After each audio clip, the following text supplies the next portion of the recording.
You got some scissors? Yep. So Nick, you did roofing, so you should pretty much know how this is supposed to be laid. So basically, you know how you do a roof, and pretty much, well, basically, pretty much this, like, let's say this is the roof. Your next panel is going to be flowing get on top of that. You get what I'm saying? Okay. Just because water running off. Yep. That's all it's doing. Yeah. Yep. We gotta get this bucket out the way. I don't know how to see how like the concrete would probably be like, you know, right here, but like the dirt was up right. Over, so how so does that like work when you? It's just gonna be we're gonna do a slight slope here, and then this is gonna be like its own separate thing. Like from here over, it's gonna be a separate slope than that, just to adjust for the height difference over here. Yep. And then always, and we can pull this out some. Grab your corner. We can pull this out just a tiny bit. Keep going a little bit more. All right. Yeah, that's good. Just so we got enough overhang. I like to do at least a foot overhang, you know. So we got more than enough overhang between our sheets, which is nice. So yeah, now we're pretty much good for gravel. And like I was telling Nick, you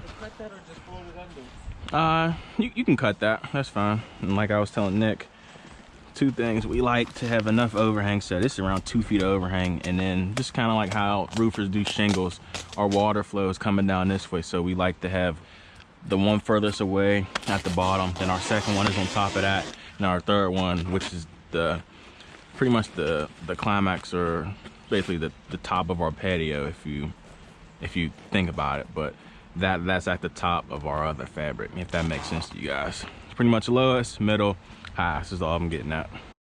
All right, we can wrap that up with duct tape. We're pretty much done with that, and then I'm gonna start getting some gravel. I'm gonna get like a nice 4 to 6 inch, probably like a 6-inch lift in here. We'll get that tamped with the big compactor, and then we'll be able to, I'll sprinkle a little bit more, and then that's when we'll get our rails. The pavers are in the front, if you weren't sure what they were. They're just individual concrete blocks. You know what pavers are. All right, you'll see today. Well, no, like that kind of? Nah, those are actual like wall blocks. You'll see it. You might not though, because you're actually going to have to leave with my dad. Y'all got to go bust out some concrete pad. Okay. Yeah.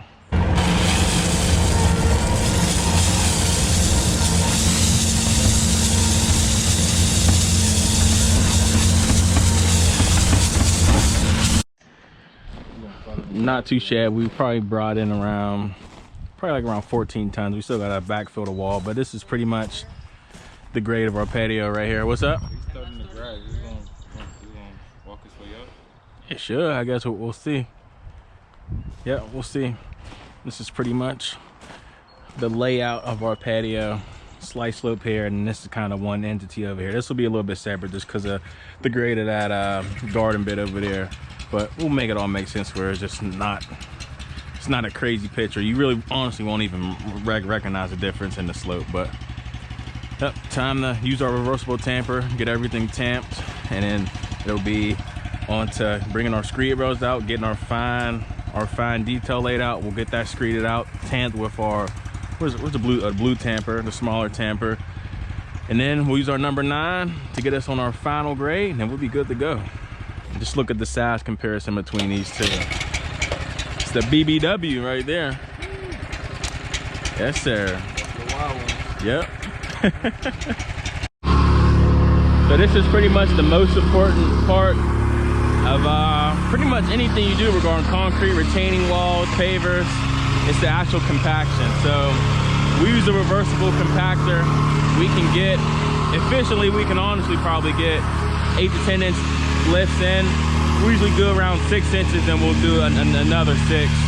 But whenever it comes to compaction, this is key. This is kind of, you got the Weber CF2 over here, but this is its big brother right over here. So this, and correct me if I'm wrong, this probably produces around 3,500 pounds of centrifugal force, where with this one, I want to say we're well over 8,000 pounds. So you can pretty much just see the compaction difference from the Weber compared to our whacker we have. Here's another quick tip that I like to mention.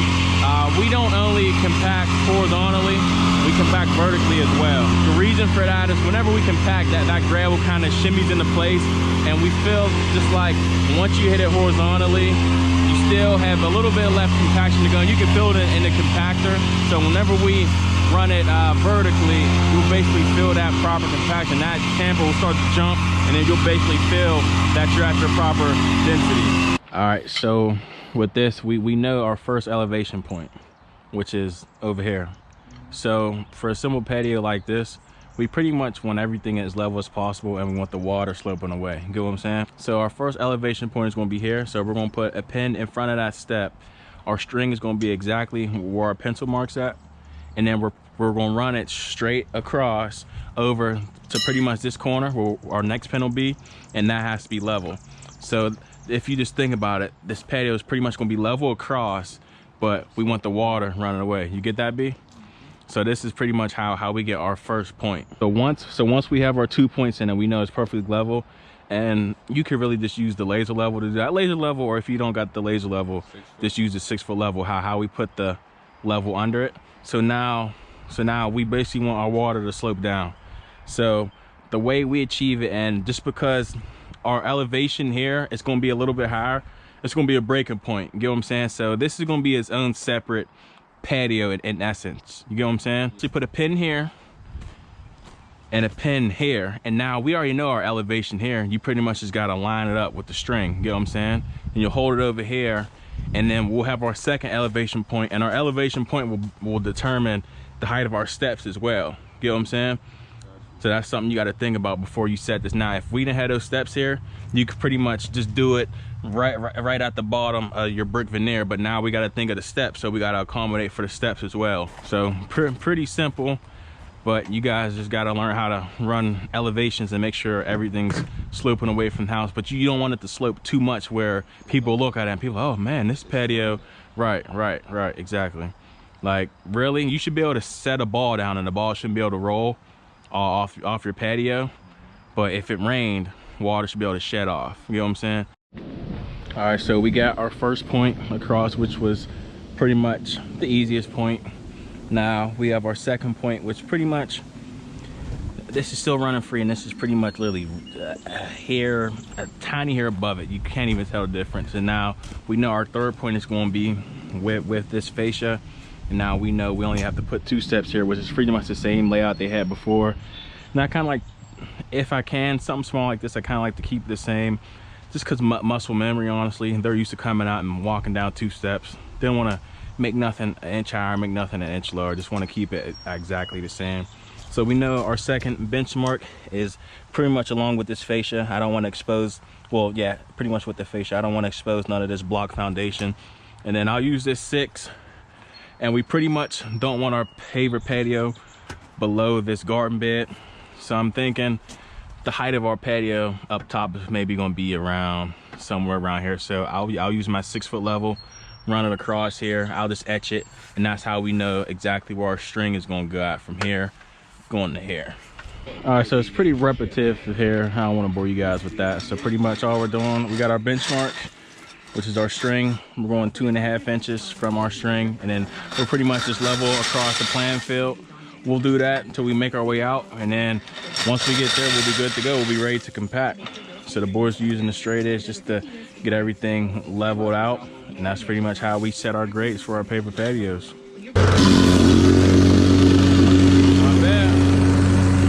Got everything streeted out. Now we're using our tamper, our smaller tamper, the Weber CF2, to get everything compact. This is pretty much our final grade. You never want to use the bigger reversible tamper. That's just pretty much the compact. That'll throw your whole base off. That's kind of just more of a finesse compactor. You get everything compacted while still keeping your grades to everything. So yeah, all we gotta do, finish getting this compacted. We'll load up on some number 9 from the truck. Pretty much we'll keep our string up the same, and we'll pretty much be good to go. We'll get that screwed out. Then it's time to lay some pavers, which is the fun part. Like I tell my guys, the most tedious part is just the base. You gotta make sure the base is on, gotta make sure everything looks right. And then the pavers, I would say we're at around 500 square feet. We got 400 square feet of pavers up front. That should really be laid in maybe like 2 hours, if that, you know. Pavers really tend to fly, it's just the base and the prep. So this is pretty much the last thing you got to do before you lay your pavers.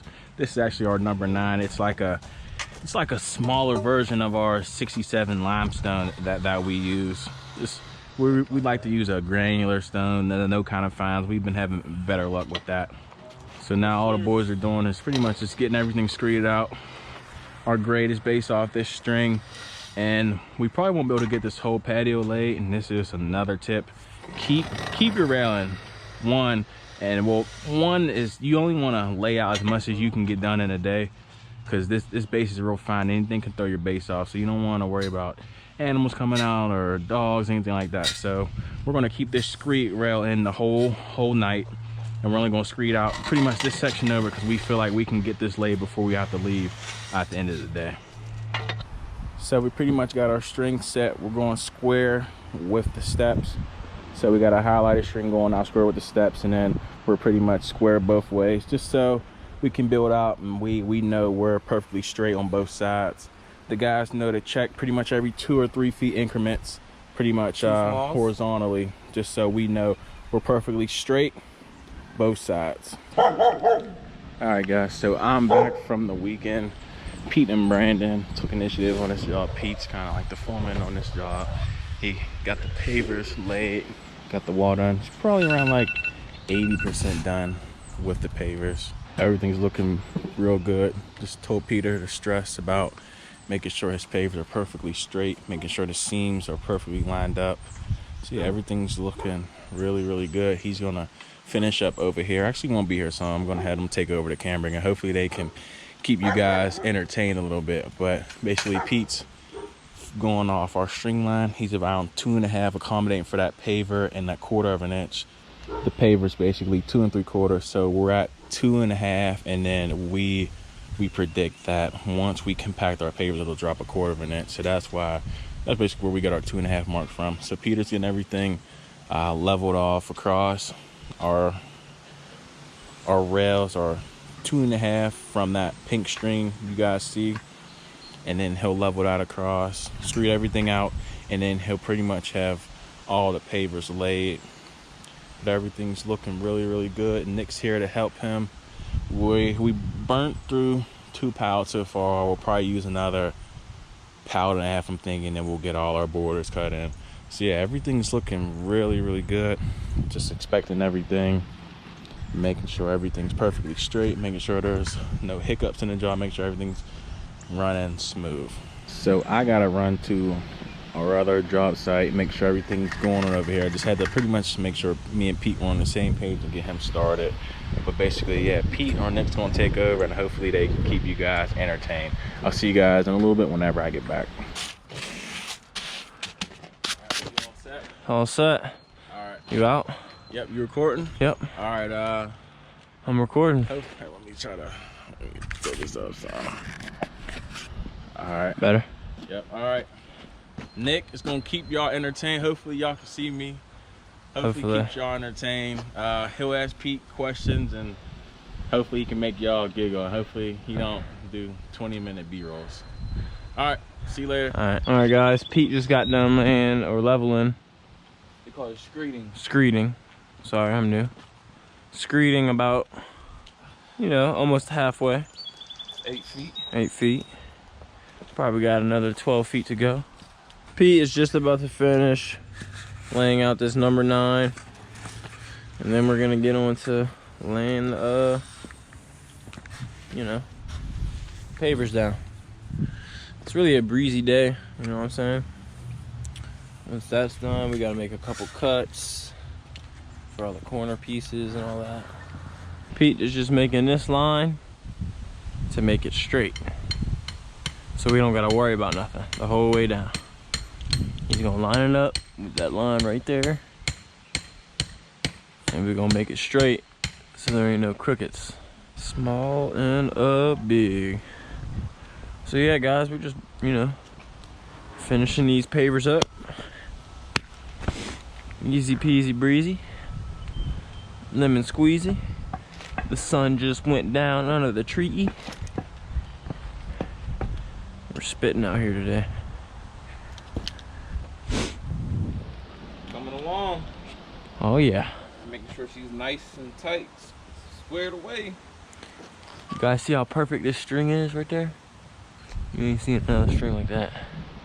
Promise you. Yeah, I'm new to this whole camera thing, so I'll get the hang of it though. You know, talk to y'all. It's only my second week here. I love it though. Love it. Love it, love it. Great boss, great people to work with.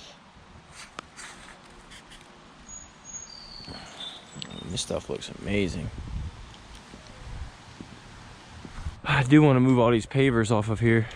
Yeah, that's what. Yeah, so I mean, after we get all these blacks, we're gonna move all these papers off of here. And then we'll cut. Just put them on a pallet neatly, and then we'll cut.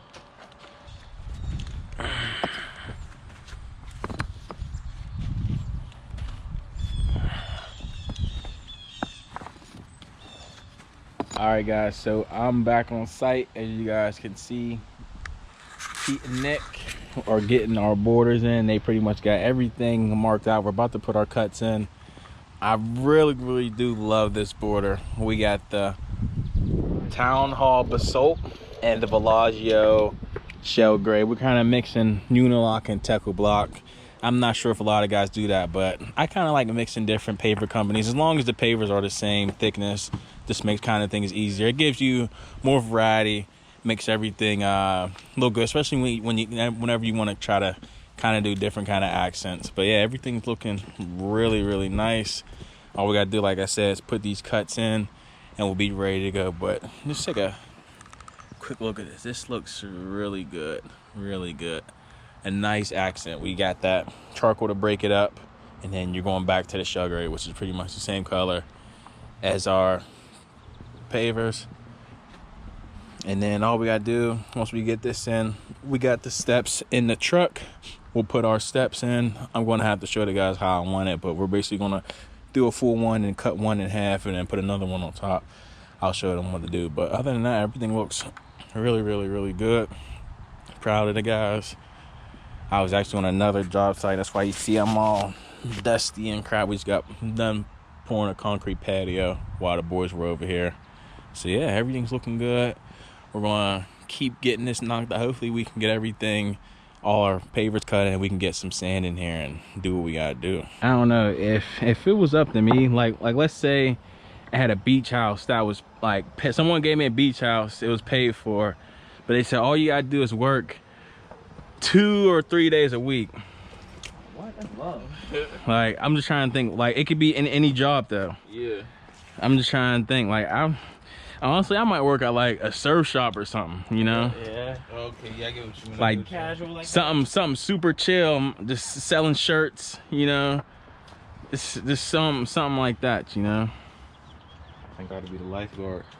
See, I don't want no responsibility. That's the thing. I do not want any kind of responsibility. Surf shop, you sell clothes, you go walk the beach, go get some food or something. Simple thing. The only thing it might be, you might just be like, what, 10 cents short on your register. That's the hardest thing you gotta do. Right. And some guys like 45 the corners. Yeah. Oh, really? Yeah, I really, certain applications, but for this, and since these blocks are like cobbled on the ends, you know, you got that gap, it really don't make sense, you know. Plus, I feel like these are like the top notch ones. These are, Yeah, these town halls are top notch. These are like $11, almost $12 a square foot. Jeez. Yeah. So then you'll pull these up, and then you'll pull these up. Okay, cool. I was wondering if it Yep. could be a gap or not. Yep. Everything's you build off the paver. Yep. You build off the paver, and then any kind of gaps, they're real small gaps, we just fill in with our polymeric sand, you know. So polymeric sand is basically what we use for 95% of our paver installs. If we want to go with a permeable paver, then we'll use our number 9 chips at the top. But basically, this stuff has glue in it, and you cannot get it wet. That's the biggest thing. You do not want to get this wet, or it's the glue, it'll activate on top of the paver. So you pretty much dump this out and sweep it into the joints, and then we'll get a nice tamp on it, It'll settle everything in. We'll broom it around again, then we'll blow it off, and it will be good to go. Pretty simple. Biggest thing, you just want to make sure it's not raining. It'll mess up your, literally, you know what I'm saying, your whole thing. Just try not to get sweat on it. You just spread it all around? Right, yep, and then broom it in the grooves. That simple. Honestly, out of pavers, this is the worst. Other than cutting, doing the sand is the most annoying part, especially when you got a big ass pool area or a paver patio. This stuff takes time, you know. You'll be brooming for a long time. Really?